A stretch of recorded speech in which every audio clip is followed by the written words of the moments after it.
Hi everyone, Lisa DeNight here, back with another recommendation for Bryn Mawr Film Institute's weekly online film discussion series. This time, I'm recommending the 1978 film Days of Heaven, written and directed by Terrence Malick. Days of Heaven has a reputation as being one of the most visually beautiful American films ever made. It was shot almost entirely with natural light and mostly during the magic hour before sunset, bathing the imagery in an ethereal glow that sort of sears itself on your soul once you've seen it and gives an almost transcendent quality to the film's elemental story. Days of Heaven is set in the early 1900s in the midst of the Second American Industrial Revolution, where the country was undergoing a major paradigm shift, rapid urbanization, mechanization, and so on. And it's against this backdrop that Richard Gere and Brooke Adams play two unmarried lovers, Bill and Abby, who flee Chicago after Bill gets into a bad fight and end up finding seasonal farm work on a magnificent estate in the Texas Panhandle. The estate is owned by a wealthy farmer played by Sam Shepard, who falls in love with Abby, and a richly ambiguous love triangle begins to form. Part of that rich ambiguity is the farmer doesn't know that he's in a love triangle because Bill and Abby have presented themselves as siblings to avoid the judgment that would come along with being an unmarried couple in the early 1900s. All this unfurls under the eyes of Bill's actual sister, who's tagged along with the couple, Linda, a young girl played by Linda Manz, who serves as the film's indelible narrator.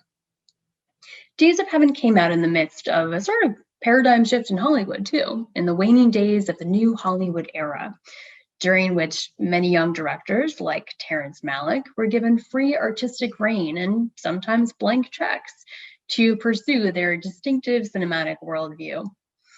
And Terrence Malick, if you've ever seen a film of his, he for sure has a very distinctive cinematic worldview, one consumed with spiritualism and the natural world.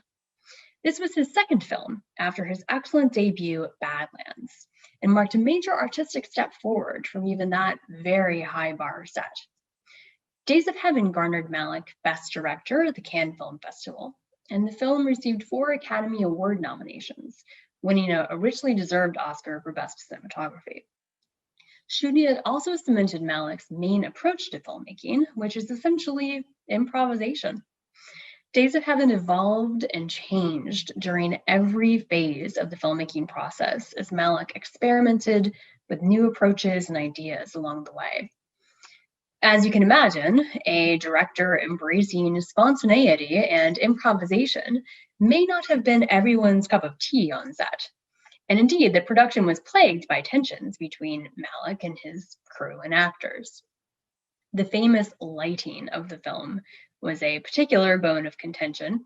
The crew found the film's main cinematographer, Nestor Almendros, to be highly unorthodox and waiting around to shoot based on weather or mood or that to get that very narrow magic hour window quite frankly irritated a lot of the people used to a more traditional shoot on set.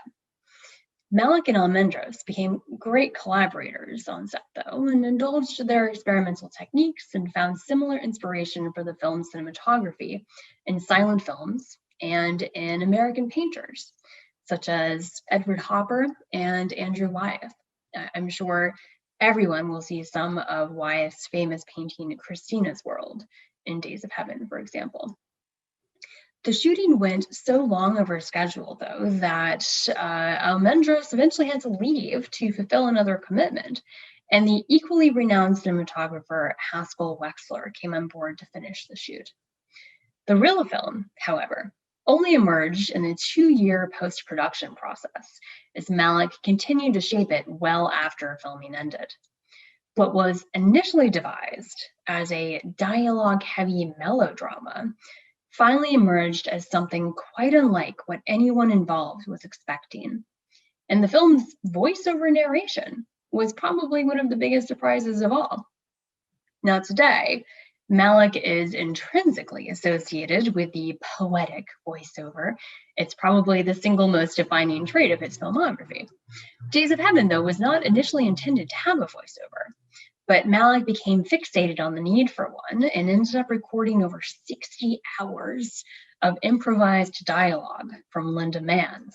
And from that, pieced together the film's voiceover. Manns' narration is truly special.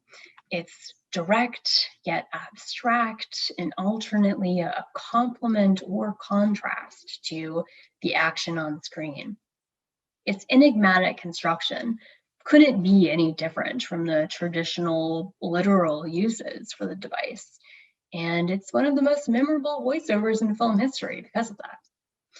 The process of cobbling together Days of Heaven is almost just as fascinating as the film itself, because it revealed Malick's lifelong eccentricities as a director, and also because it was so arduous, he didn't make another film for nearly 2 decades until The Thin Red Line in the late 90s.